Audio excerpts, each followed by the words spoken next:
สถาบันยุติธรรมแห่งชาติได้ร่วมกับโครงการ Justice Project ได้ฝึกอบรมการสร้างความเข้มแข็ง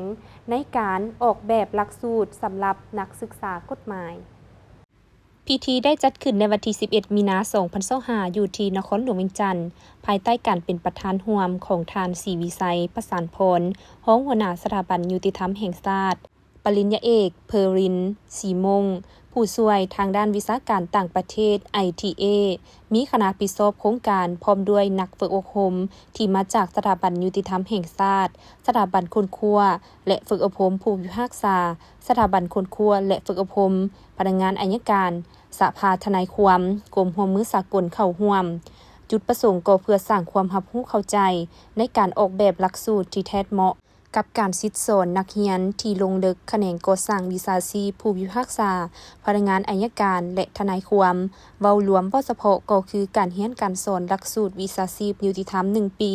ให้มีประสิทธิภาพและประสิทธิผลสูงสุดในใส่การพัฒนาขีดความสามารถการมีส่วนร่วมและสุขยูสถาบันยุติธรรมแห่งชาติให้เป็นสถาบันทางด้านแนวหน้าของการฝึกอบรมกฎหมายสุดฝึกอบรมครั้งนี้ได้รับการสนับสนุนจากโครงการJustice Project และได้ดำเนินเป็นเวลา3 วันจึงสำเร็จ